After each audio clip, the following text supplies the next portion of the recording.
Okay, we're going to start. Is that cool with everybody? Yeah? Good. Hi, I'm Susan Carroll, and for the last 22 years, I've had the pleasure of running the College and Career Center located within the school counseling office. And I'm lucky enough to be with my colleagues Ann Vernon and Lindsay Ryle today, school counselor deluxe here. And we're here to talk about what lies ahead for the remaining months of junior year, and then as you and your child head into senior year. Some tips to make your life a little bit easier, and then just an overview of what the landscape is ahead.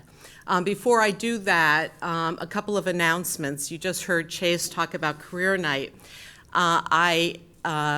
We're doing course selection now, so kids are in my office waiting for their school counselor to get them for course selection. And so I have a captured audience several periods a day, and I say to them, so are you all coming to Career Night? And they, yes, mostly boys, give me that look of complete, where you want to put a mirror underneath their nose to see if they're breathing. So, Career Night is tomorrow night at 6:45. Your peers, it's run by the PFA, have worked tirelessly on this. We only do it every other year because it is such a massive undertaking. You can't believe who's coming to this thing. And so I encourage you. I know there's a girls' hockey game for the state championship, and I'm sorry that this is a conflict, especially since Lindsay is one of the coaches for that said hockey team. But I urge you to have your kids come to Career Night. It'll be over by 9. The faculty have assured us that there'll be limited homework. But again, it only happens every other year. It's like a unicorn because it is such a huge undertaking. So again, Career Night tomorrow night here, 6:45. The second thing is I just wanted to let you know that there are jobs on my job board in my office for the summer, a lot of camp counseling, a lot of snack bars. Perhaps you didn't know there was a job board in my office. There is. So send your kids in. Please don't you come in. You're over the age requirements for camp counselors. And also, there's a couple of good college fairs coming up, which are perfect for juniors and sophomores, especially if the colleges in which you're interested might prove to be a geographic challenge. There's a smaller one at Newtown High School on March 20th at 6 at night. You can just show up at Newtown High School. They'll let you in with your junior. But also there's a very huge one on April 22nd at the Hartford Healthcare Arena in Bridgeport. It is a major league college fair. So if there are schools on your students list that might prove to be a geographic challenge, I urge you to use that as an opportunity to touch base with those colleges. With that said, it's great that I look behind me when I have it right in front of me, but I knew too. a lot of the information I just gave you is also on our social media, which we have a steady Facebook account, a Twitter account, and I promise we don't yell at each other on our Twitter account, and Instagram. Both the school counselors and my office all have accounts. So let us be your readers and your reminders by just following us on social media if that's your thing.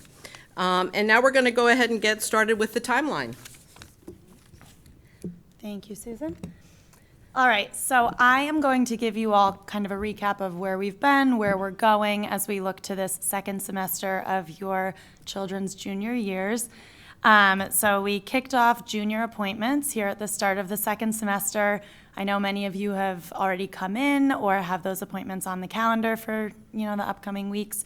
Those are the meetings where parents, students, and counselors sit and review, again, what your child has been seeing, has been researching, just where they are in the process, and talking about the upcoming plans, college lists, and all of those individualized things at that meeting. So junior meetings, those are running through March, actually even into April this year. So the junior appointments are the first thing that really kick off this process in March. So as Mrs. Carroll mentioned, we are in the midst of course selection. So we're most of the way through with our juniors, but now we have the 9th and 10th graders coming in too. Every single student has an individual meeting with his or her counselor to go over course selection for next year. So looking at things like graduation requirements and progress towards graduation, credits and electives, things like that, but also talking to your kids about their interests and potentially what they're interested in pursuing at the college level or whatever their plans beyond New Canaan High School might entail. Looking at course recommendations from teachers and walking them through that process to make sure that they're picking classes that they're excited by, interested in, and will also get them across that stage next spring. So after course selection, again, next week, hopefully it's no surprise to you all or your kids, they will be taking an SAT here in school. So all students, Mr. Sullivan, Larry Sullivan is coordinating the test. He sent out a very lengthy email with details about Blue Book and making sure students are well prepared to take the SAT on their own devices. So they will take that SAT here in school. The room assignments and everything will be posted in the hallways, but we just ask that they show up around 7:45, get to their rooms, and are prepared to take the SAT on that day. After the SAT, and actually a two-part program that we have for junior students is one part in March, one part April. It's the College Essay Guy writing workshop. So that's a really, really wonderful opportunity for your children to start thinking about the college essay. So there's a lot of writing involved in the college application process. There is the main 650-word essay. That's their personal statement that goes to all of their schools to which they apply. There will also be a lot of what's called writing supplements. And so these writing workshops are really, really great opportunities for kids to just start thinking about these sorts of writing. Not assignments, they're not academic writing assignments like they're used to doing here at school, but bringing that personal touch and that thoughtfulness to their applications. So that's interrupt oh, one please. second. Thank you to you, because you are supporting this writing workshop when you pay your dues to the PFA. This is a PFA sponsored event. We've done it for the last 2 years, and it's been wildly successful. So I urge you to encourage your children to tune in on Zoom. Right, it's a virtual thing. I think it's in 2.5-hour sessions. So if they're home, absolutely log into the Zoom. And thank you to the PFA for that, yes. 7:30 to 9. That we have a lot of flyers in the counseling office, so you can all send your kids. And if they again, haven't. it's on social media And we tweet about it a lot. and in the Ramagram that you actually have to read. Right. Yeah, we're inundating the kids with ads for this program. It is really, really successful and efficient. I hear great feedback from students each year when they attend. So after that college essay writing workshop, that will bring us into April. So on April 9th, we invite you all to join us here in the Wagner Room, where the counseling department hosts a college admissions panel. So this year we will have admissions counselors from Bucknell, Elon, and University of Connecticut, and they will give, it's always a fantastic presentation. They'll talk about, trends in admission, what they're looking for, just really helpful information for your students as they are preparing to embark on this application process. Just good tips, information, and advice, honestly.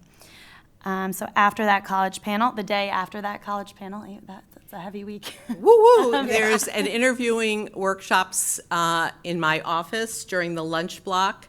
There's flyers around school. It was in Bill Egan's weekly update last week and will be in next week because there's a QR code. I'm so old that I believe in flyers, but I work with younger people, so now there's a QR code.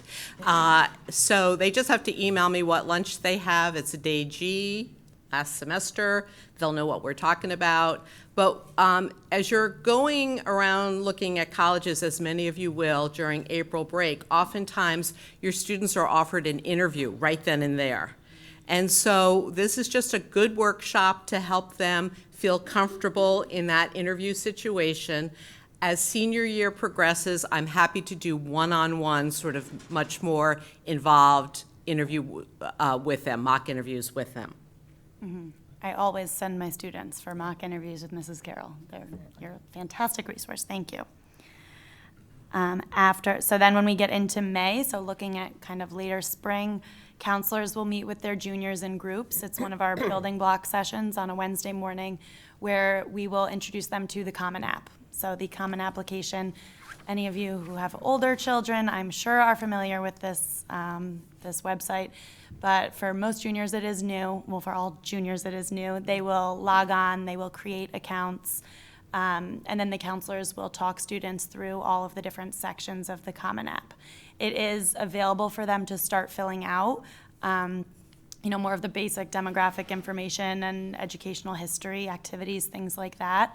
But the Common App does not do their rollover for the class of 2026 until the end of the summer. So that happens August 1st.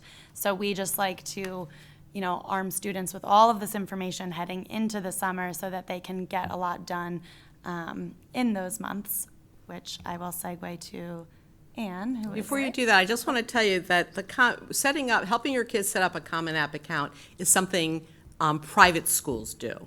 You have so many resources in the school counseling office that go above and beyond what a typical high school does. We are so blessed with our resources. I live in New Canaan, so I speak from a taxpayer point of view. But that's one of the things that you can appreciate as this process goes down, that your kids will enter summer with that account and an explanation of each section all done for them. Right. So, the summer to-do list, starting off from the Common App, as Lindsay was saying, there is a lot in the Common App that can be done before August 1st. And beginning on August 1st, the new short answer questions, supplemental questions, come out for the class of 2026. So I always recommend to my students that they don't go too far in the Common App until after August 1st. When it rolls over. There's always a summer essay writing class, part of our summer enrichment program, that students can sign up for it on the website for summer enrichment. It's Darren Bruce, who is a writing coach, and he has a week-long class. I believe it's 4 days or something. Yeah, that's only if your kids, after attending the college essay guy, if your kids feel like they still need help. Or if they missed that. Yeah, or if they missed that, right. Also, the senior profile is really important, and counselors will need that in the beginning of September for when we have a senior appointment with your child. The senior profile is on the website, on the school counseling website, 12th grade information. All the forms are there. We ask that seniors download it to their desktop, fill it out. They can fill it out over time. And we just need it before their senior appointment, because one of the things we do in the fall is to go over that senior profile with the students so we understand all of the great things that the student has done. There's also the parent questionnaire, which is really the brag sheet. You completed a parent questionnaire for the junior meetings. This one is different. It's more detailed. It's more about your child. And I like to call it a brag sheet. There are a lot of things that parents will tell us in those forms that I would never have known. And I can really use it to give more detail and more energy to my recommendation. When my daughter was applying to college here at New Canaan High School, I filled out one of these sheets, but I had my husband fill one out also. And mine was all touchy-feely, and his was like pointing out every professional thing she had ever done or her gifts of public speaking. So just a little tip for you, you might want to divide and conquer yourselves in your household. Yep. Also in the summer, you can visit colleges. It's really a great thing to plan for the summer. There are some smaller schools that may not be as busy in the summer, but it is the easiest time I find, to take time off to visit. The big universities are always busy, so you can get a feeling for the energy on campus. In the fall, the first week of school, we're going to have another building block session meeting with seniors, and we'll go over all of the details of the mechanics of applying to college. Most of this piece of the application process has to do with how to get school documents out to colleges. By the early September, most of your students will have started the Common App. That is their piece of the application. The school's piece, we will show them everything, all the forms they have to fill out, teacher recommendations and things like that. So that is the first week of school in a building block. So that's something that students should not miss. There are so many steps involved for seniors, more than ever today. Even if they think they've done everything, they really haven't, and it's an important meeting to come to. There's a senior parent coffee as well, where we'll tell the parents, we'll give them a little cheering on. And that's in September. And then, as I said, we have a senior appointment. It's one-on-one with just the student and their senior profile. And hopefully we will have your brag sheet by then. But it's most important for us to have the senior profile before that senior appointment. And then colleges come to visit us. So we host probably about 150, 160 colleges each year. And I have to say I'm very picky. I don't use any open calendar as most high schools do, where anybody can just schedule an appointment. I actually have the registrar print out the list of the schools your children are most interested in. And then I spend the summer in my house on Cape Cod, emailing individually each one of those college reps and inviting them to come and visit with us. I would rather not waste anyone's time. So the visits are only open to seniors. They're 40 minutes long. And Lindsay will show you in a minute how they'll know who's visiting. But it also is on the New Canaan High School calendar, the visits. If you go to the College and Career Center, if you go to the counseling website, you'll see college calendar, and you will see every college that's coming to visit. Okay? Good. We have financial aid night in the beginning of October every year, and it's going to be Bill Smith again, who came this year. He has, we post the video of that financial aid night. If you want to get a look at it at this year's session, you can do that on our video presentations on the counseling website.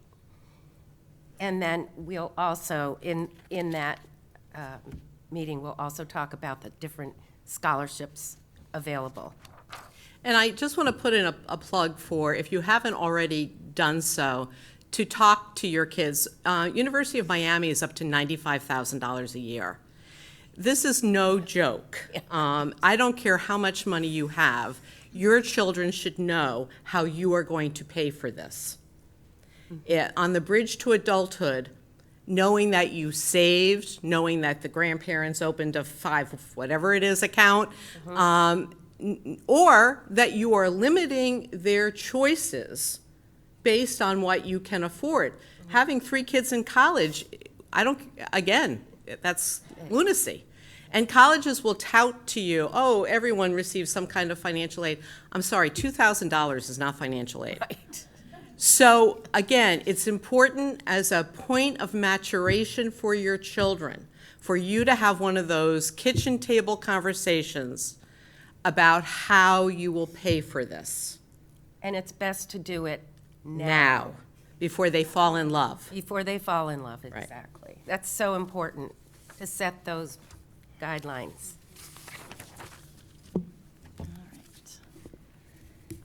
Our old friend Naviance. I'm sure you all are familiar with this. If not at this point, absolutely will become familiar over the next several months.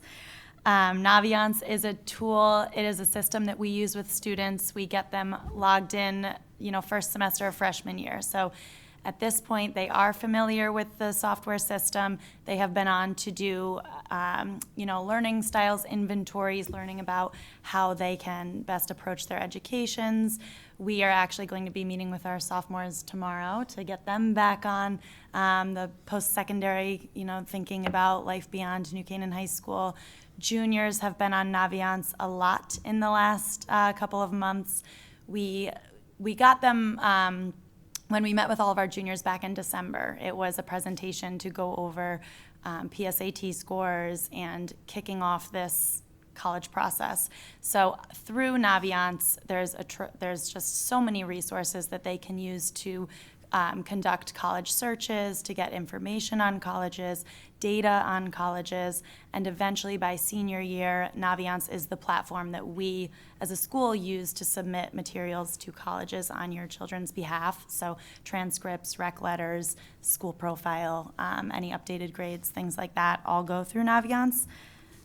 So this is a screenshot here of Naviance. When your children log in, they will see under the colleges tab, there is a link for colleges I'm thinking about. That is their prospective list. Every counselor has asked their juniors to add some schools to that list before the junior meeting. So, and then counselors are also adding to that list after the junior meeting. So this is just a place, and that's a screenshot of the colleges I'm thinking about list. This is a place for all of your kids to just, maybe it's a school it matched some of the criteria they were looking for in their advanced college search, or maybe they went and visited it and it was really a school of interest that they want to keep on their short list at this point. These lists, I have some students with 2 schools on this list, I have some students with 200 schools on this list. There is no right or wrong. This list doesn't go anywhere. These colleges don't know, oh, this student at New Canaan put me on their list. It's private. It is only seen by your child and the counselor, and you all, if your kids share it with you. But this is a really nice place, again, for your kids to just keep a list of the schools that they're interested in at this point. If a college is on your child's list in the fall, if it remains on your kid's list, and that college is visiting the College and Career Center, they will get an email. So these are the visits that Susan Carroll sets up.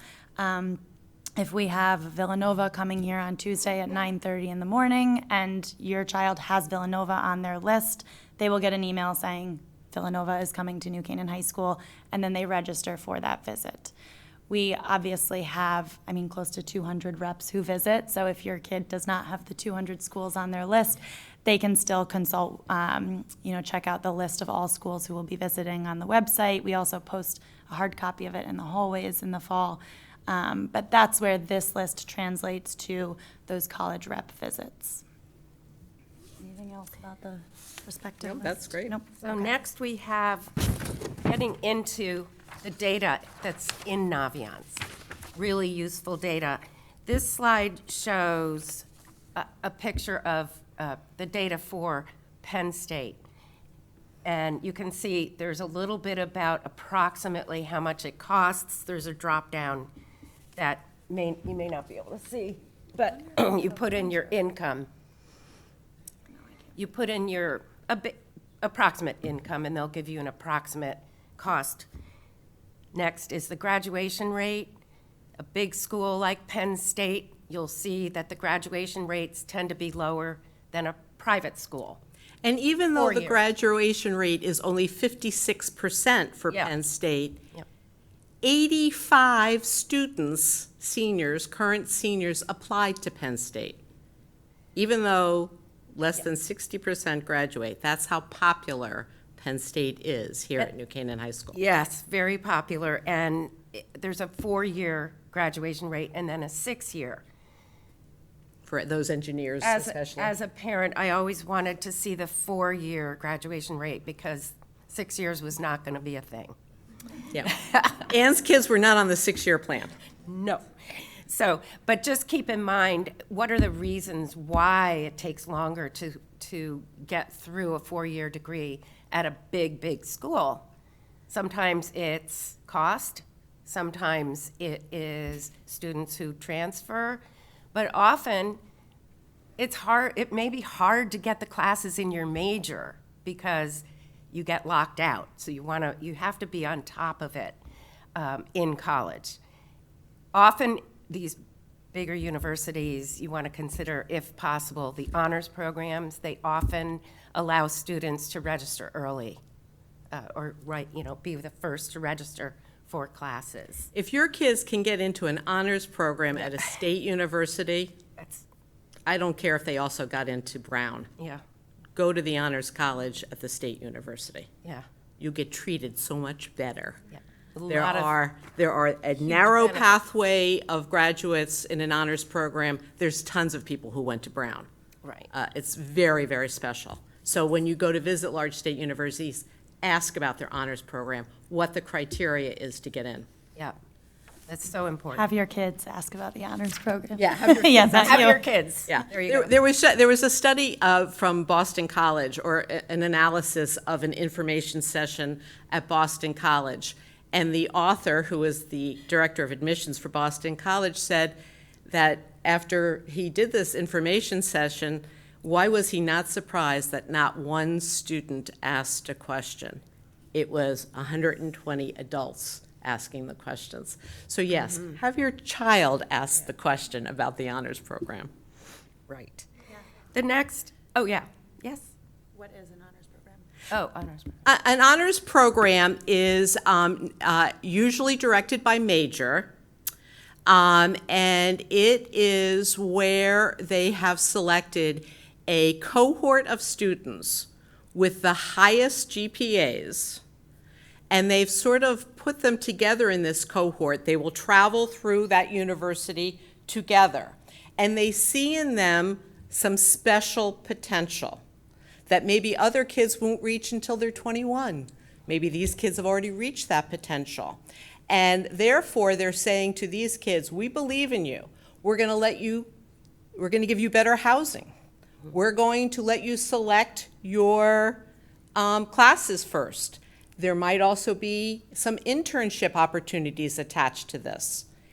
So check out the honors programs.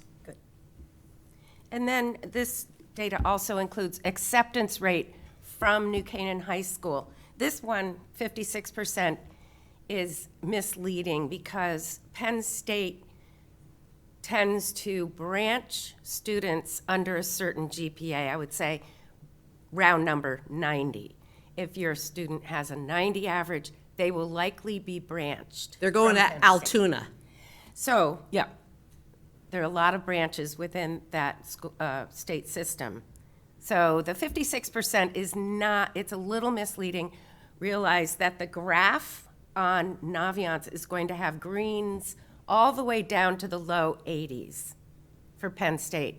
But the students who get into the main campus will be approximately 90 and up. There's, yeah, and there's also, yeah, here we go. Here's a scattergram. Okay, we'll show you a scattergram in a minute. Also, there's overlaps. The overlaps are really helpful when you're building a list. Overlap meaning if, for all students who applied to Penn State, where else did they apply most often? Sorry, the acceptance rate is that one or not is if you came in students? Yes, But again, it's for a large state university that has branches. right. So it's just telling you at the University of Pennsylvania, at the university, or the Penn State system, 56% got in. Right. And same with UConn. When you Same with look at the UConn graph, you're going to see all of that. Again, 92 and below are typically branched to Stanford. So it'll show green, however, just know it takes around a 92 actually to get into stores, generally. Does it show on those public universities the percentage of students accepted from that state versus out of state?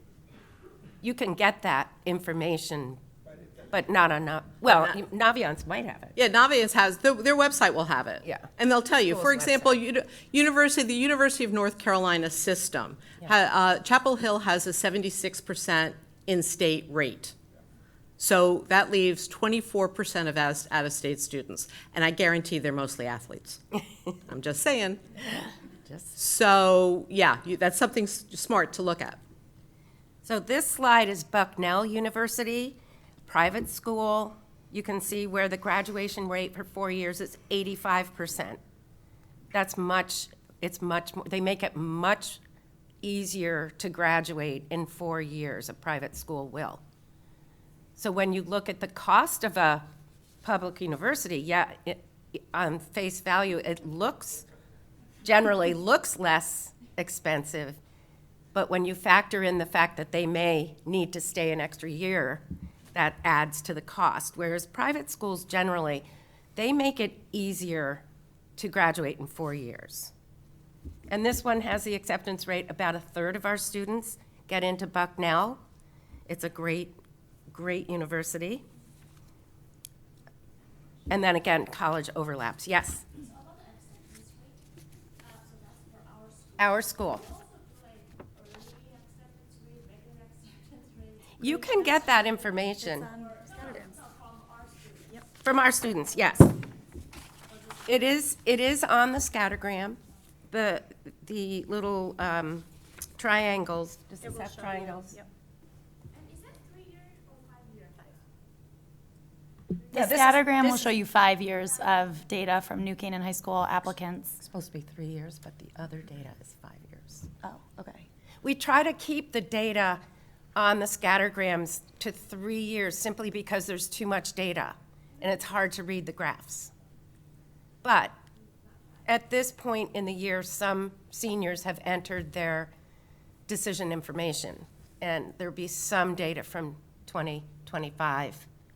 But generally, it's 3 years. And the best time really to look at this, I mean, you should look at it now just to see what colleges to visit. But really, the seniors have an obligation before they graduate to put in what happened to them. Right. And so after graduation, the information will firm up, and it will be a better glimpse into what actually happened to that class. Exactly. And so the round circles are early decision. Bucknell does not have early action, but if it's early action, you'll see a little orange triangle. So these are available for you to see with your child on their Naviance. Yes. So you can also switch it to ACT, right? Yes, you Yes, can. yep. And there's also a box for applied test optional, so you can see if there's a spot on the graph that looks like low test scores but has a green check mark, they probably were test optional. I always tell students, Yep. you want to be right there in that sweet spot. There's always outliers, there's always going to be, like you can see there, it looks like that one green checkpoint there around the 81. That was either a student who pressed the wrong button or perhaps, a recruited athlete or some other circumstance. But I wouldn't, Don't if judge that were by- your kid, I Don't wouldn't. judge by the outlier. Judge by the sweet spot. Right. Yes. I think when the actual ACT scores will be entered, ours are still comparing to So has your child already taken an SAT? They're normally in within a couple of weeks. No? I would have them email their counselor then, and we can manually input if they're not uploaded yet. Okay. Susan? Well, here we are at the most applied to schools. Read it and weep, people. Yeah, right. So here is my come to Jesus moment, because I have no tact or diplomacy. I'm too old and grouchy for it. So you will see UConn last year was the most applied to school. That's true this year, and that's appropriate, although that has not always been true. For each college that has made it to this illustrious list, there are similar colleges that haven't made it to the list. March is one of my favorite times of year because I love college basketball. And for someone who does my job, March Madness is such a wonderful thing because when you see the brackets, They have so many colleges that you've never heard of on it. And yet kids are on those campuses getting degrees, belonging to Phi Beta Kappa, going to basketball games, having a great time, having amazing experiences, traveling abroad, because those can happen at any of the 3,000 colleges in the US and the others abroad. So my suggestion is broaden your horizons and stop worrying about the bumper sticker. Worry more about the sticker price. So, for example, Indiana, I don't know one kid in all of my time at New Canaan High School who went to Indiana and didn't love it. I think it's probably has one of the highest happiness quotients of any college out there. And they take a lot of our kids. They love our students. And yes, the Kelley School of Business is a very fine school of business. 86 kids applied to Bloomington this year. Do you think they're going to take 86 kids? I don't care how much they love us. So if you're banking on Indiana, and you're in the lower half of those 46 kids or 86 kids, you won't get into Indiana. But maybe you would get into University of Dayton. You'd be geographically interesting to you as University of Dayton. They got the same majors. They got happy kids there too. If you love University of Michigan, then love University of Washington. Or it's a little bit smaller, but University of Oregon. They have less snow. And they still got big football and big basketball. And again, School of Business, School of Engineering, School of Nursing, they have all of that. You know, if you love Wisconsin, love Tennessee. The new economy is in the South. They would love to see an application from Connecticut. If you love Boston College, my husband's alma mater, then love Marquette. What's the difference? Jesuit college, big basketball. Okay, maybe no football, but BC's football, actually. Don't tell anyone I said that. I guess without being too pedantic here, there are so many great schools. I'm happy to help you find overlaps, as are your counselors. But I'm telling you, as much as our kids love Michigan, 68 kids applied to Michigan this year. If it's happening here at New Canaan High School, do you think it's happening down the street at Darien or over in Westport? Do you think it's happening at Mamaroneck High School in Westchester? Yeah, probably.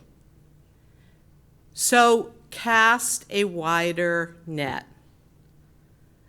You can still apply to these schools. I don't want to break anyone's heart, but be smart about it and hedge your bets.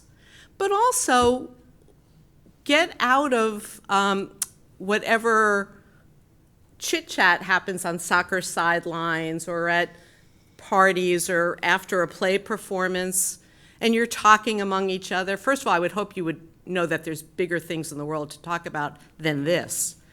But be different, dare to be different. Go out and tell your kids it's okay to look around. Because the opportunities that might be afforded to them at some of these schools that aren't appearing on every list might be amazing. Might be amazing. And also, I will say that if your child's interested in STEM especially, and they're looking at nothing but R1 research institutions, understand that research money is going to be really pulled back in the next few months. So if that's what they're interested in, that should be, and you have a scientist who wants that, then make sure that when you're looking at colleges, you're asking about that. So that's my lecture. I'm sorry for being so lectury, but yes, ma'am. Looking across these 3 years, the application numbers are substantially going up each year. It looks like almost like 20-plus applications. Is that because the kids are applying to more schools in greater numbers, or is there more concentration of our students into a fewer number of schools? I think test optional has changed a lot of things. So I think people who, in their heart, know that they might not have, dare I say, a snowball's chance in hell, are willing to throw an application in because there's no test requirements. So I think that that broadened a lot of kids' lists. But also, I think kids know that that maybe Michigan's a tough one to get in, but why not apply anyhow? I think there's a lot of that, why don't we apply anyhow? And the Common App does make it easy to just check. But what does the Common App limit you to, 20 colleges? 20 colleges. Yeah. Which is too many. Too many. Much, yeah. Too many, because then when you get into 5, how do you choose? You know, I've got huge bulletin boards in my office. Kids can bring in their letters of acceptance so we can throw darts, but 5 schools, they probably have a lot of similarities, so how do you choose? You also get a lot of deferrals and denies in December when you do that. And it's Which can- discouraging. Yeah, it can That's really bring you down. Yeah. Is there a, let's just use Clemson as an example. Let's say Clemson is your first choice. And for the other 56 people, it was whatever. It was not, it was their 10th choice on the Common App. Is there a place in the Common App to say that it's your first choice? That you can bleed orange all over the app, yeah? You put photos in there when you were a kid going to the football game? I mean, Yeah, how do you do- saying your superintendent of schools went to Clemson, come on, you know? How do you do that? Can you in the Common App or not anymore? Clemson is not a good example for that. Yeah. They only use Stats. scores and GPA to accept. But other schools, there's definitely other ways of schools. showing it. Because if you really want to go, you want to tell Right. them that it is my first choice. So here's a couple of things. Hey, I don't care, whatever school. Well, large state universities are tough. That's a tough thing because of the amount of applications. Let me say it again. University of Michigan had 119,000 applications this year. I am betting that the University of California system had more than 170,000. So for large state universities, the pendulum has swung that way. After COVID, the pendulum has swung that way. I'm hoping it swings back to Lafayette, Holy Cross, Franklin and Marshall, smaller schools. But for any school, when they email your child should open and read the email. They know not only that you opened the email, but how long you spent on the email. When you visit websites, the school is tracking you, even large state universities who don't really care who you are. They're tracking usage of their websites. They know how long you spent on the engineering pages. And then that's why you're going to get tailored emails about those engineering pages. So understanding the media, the social media, and the marketing that's coming to you is very, very important. Your child should follow the colleges on maybe Instagram. Pick one social media. Don't track influencers who go to that college. It's the college admissions site themselves. This is all, your children are all being tracked, whether we like it or not. So those are some ways. When the college comes to visit New Canaan High School, come to the visit. When the college offers you an opportunity to interview. However many times you touch that college, especially if it's not University of Michigan, will matter to that college. There are schools like Tulane, for example, if they don't see any action from you, you're going to get deferred. And what if Tulane actually, you had no touches because you already knew you loved it? But Tulane doesn't know that.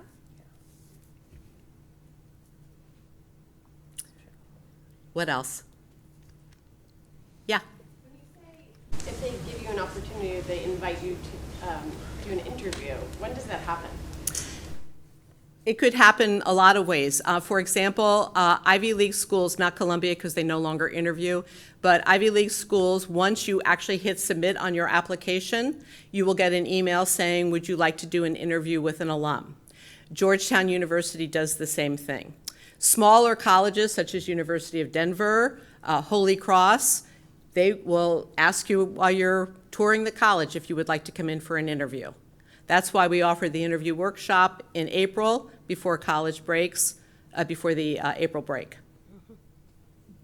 So smaller colleges are more inclined to offer interviews, but even a large university could offer you something called an information interview. It's where they take no notes, but you still have an opportunity to sit one-on-one with a rep. So it's never a bad idea, unless you're an awful interviewer. No, maybe not. Yes? Yeah, I missed the first couple minutes. I saw the slide said that for the Common App, supplemental essays roll out August 1st. Correct. What about the main personal statement? So that personal statement, there are 7 essay prompts that the Common App has released. So students can choose a topic. Prompt number 7 says pick a topic of your choice and write about it. So there is a lot of flexibility for what your children will write that statement about. A lot of second semester junior English classes, the teachers will help the students to start thinking about that and writing that essay. We also have the essay writing workshop March 20th, and that is something that we encourage students to work on over the summer. You know, through June and July, work on that essay, because once August 1st rolls over and then those supplements become available, if your children are applying to 10 schools and they all have 2 or 3 supplements, that's a lot more essay writing that they'll be doing in the month of August. But they can work on that Common App essay over the summer. And sometimes, based on what school you're applying to, once you hit submit, all of a sudden you get an email with another essay. Based on. Or it's on the portal. Yeah, or it's on the portal. So there's a lot of writing, but you know what? It's college. There should be a lot of writing. So, what other questions can we answer? Yes? On the college visit night, do they have interviews then, or are they sitting and listening? The They're college, grad visits. the visits that come to my office? Yes.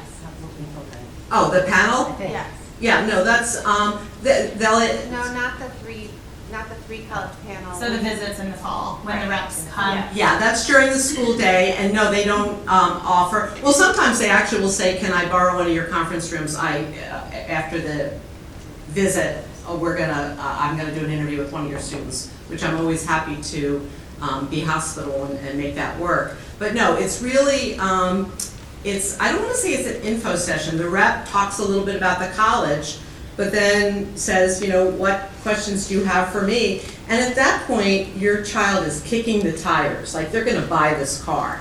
So they're gonna ask very specific questions about us as much as a Tahoe, frankly, they are buying a car.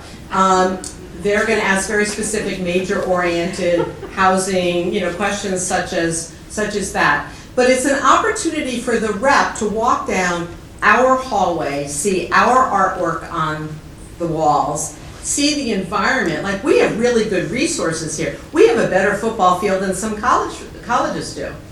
So it's very helpful to have the reps in your child's milieu. Very, very helpful.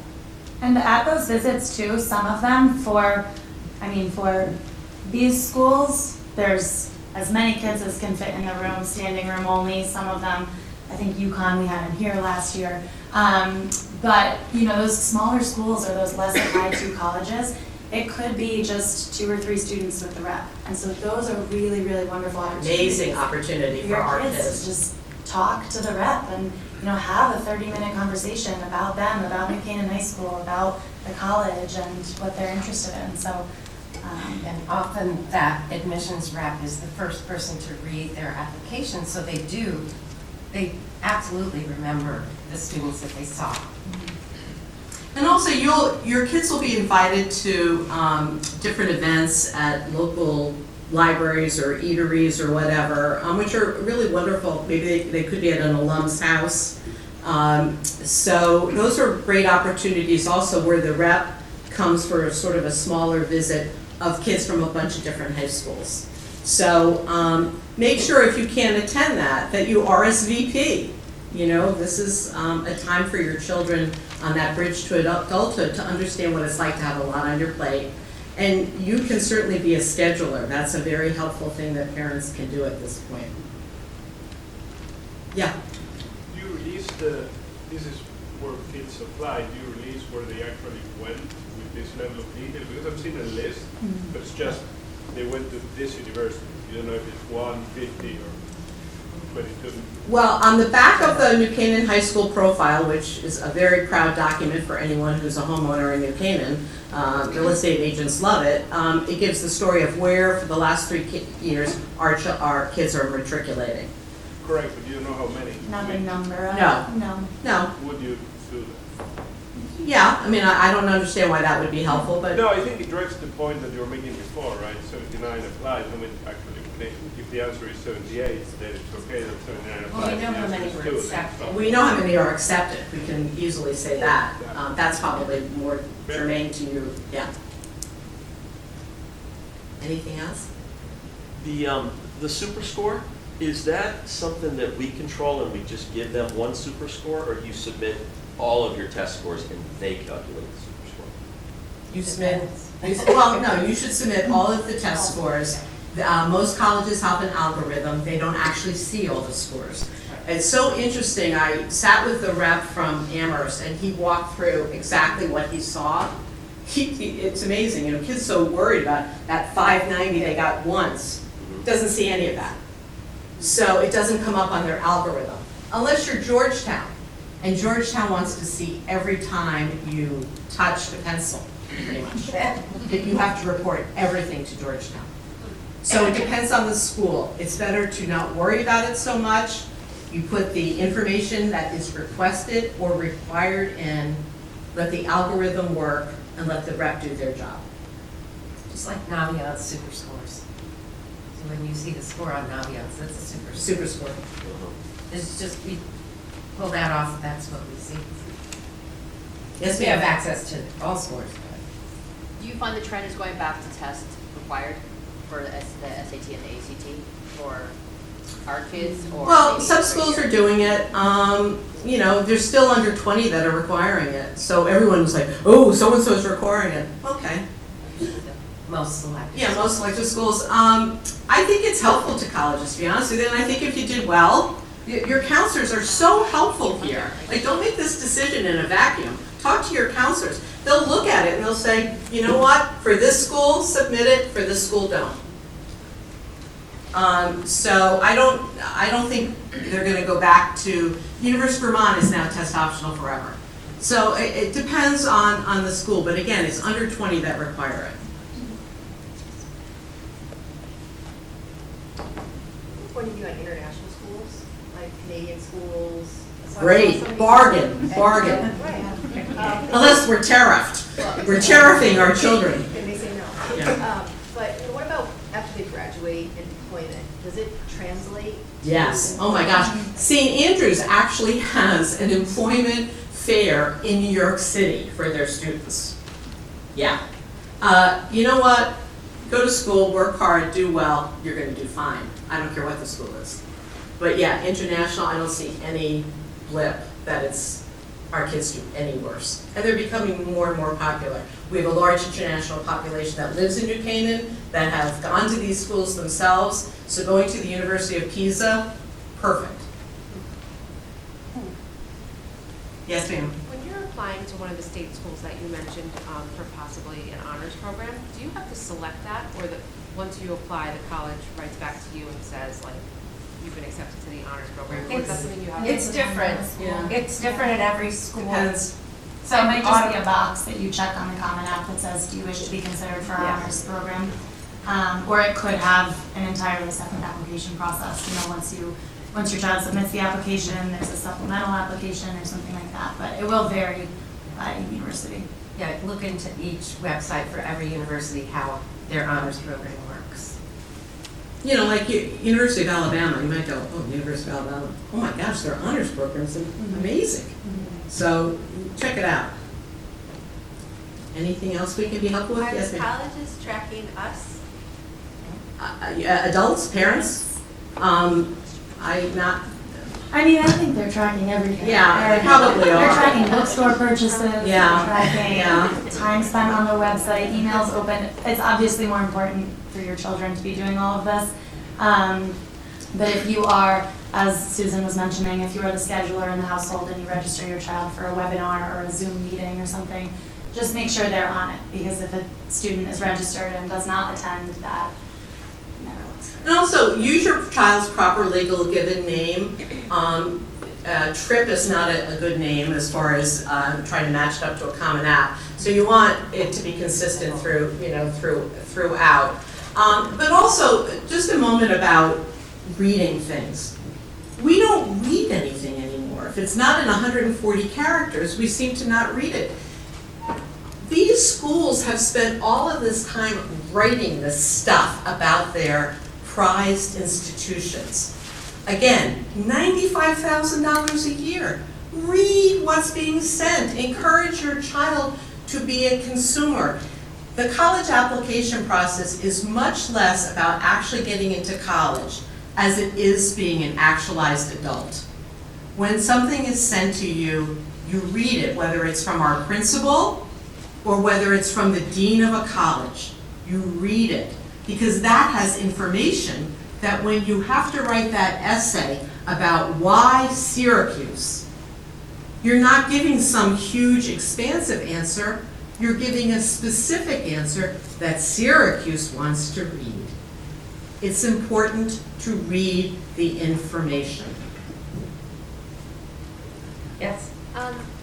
I have signed my son up for a couple of tours, and I realized on one of them or two of them, I used his Gmail. Should it always be the New Canaan High School, or does No, it matter? Gmail's great because it's sort of after the fact. Whatever one you use, Yeah. the counselors will Once you agree. check You gotta read them though. You gotta open up Yeah.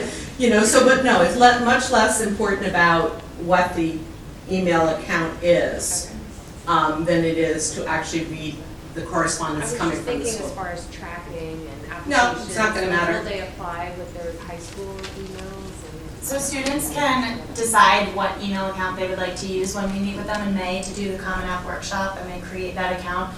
I will usually say use a personal account, just because that's normally, it's not being flooded with NCHS work and teachers and my email and all of that. It's their personal Gmail account where they can, make folders for different colleges and things like that. Not that they couldn't do that with the NCPS, but it is just whatever they check most frequently. Also keeping in mind, once they graduate from New Canaan High School, this email address goes away forever. So. Yeah. When our kids are applying, do the college counselors advise them, like X number of students are also applying to this college, or like, for example, if it's like a competitive college, you may want to consider applying someplace else. Do they give that kind of guidance? Yeah, we don't always have the most up-to-date. Students haven't updated their Naviances at that point, because when we're meeting, once your children have their list of colleges where they're applying, we might not know exactly how many other students, but if it's on this list, we know, they know. If it is, a very, very popular school, we can share that information with you. I'll also say though, interesting, what you're seeing on the screen ends in 2024, but I was looking at this year's applicants, and I had discussed this with Ann and Lindsay. Also in the top 25 this year were Fairfield University, 38 students, 10% of the class, more than 10% of the class applied. Fordham University, more than 10% of the class applied. Sacred Heart University, which has facilities that are amazing, have applied. So you don't necessarily need to get on a plane to look at where the kids are applying. This year, those were new additions to this list. Anything else? Did we just whip the joy out of you? I'm sorry. I'm really, really sorry. But really, you know what? Your kids are terrific. And you're going to see such amazing growth in them in the next year and a half. If this is your first child, sort of rejoice in it, because it's sort of no, I'm serious. I know they're a pain in the neck, but enjoy it. Because they really, what you see, we get to see them every day, and they're kind, and they're funny, and thoughtful. You're doing a really, really good job if nobody's told you that lately. You really are. But let them do this. They got great help. Let them do this. And then whatever happens, be happy for them. Then it's their success. 100%. They're the ones that drive this, they will feel the success. And then they'll be able to go to college without calling you every 2 minutes. You know, so it's really, really important. And also the other thing is, and you already know this, you know, stop talking about it all the time and stop talking to each other about it. It's really nobody's business. This is a personal family decision. I had kids the other day, juniors, who were talking about their grades, and I said to them, what are you all talking about?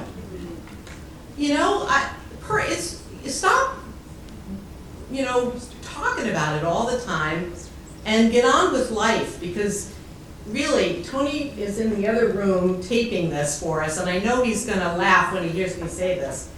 If you think this is the biggest decision that your children will ever make, you're wrong. It's who they end up with in life. So this is just a small, expensive thing that's going to happen. And this time next year, they might already know where they're going. So, you know, you're in very, very good hands. Thank you all for coming today.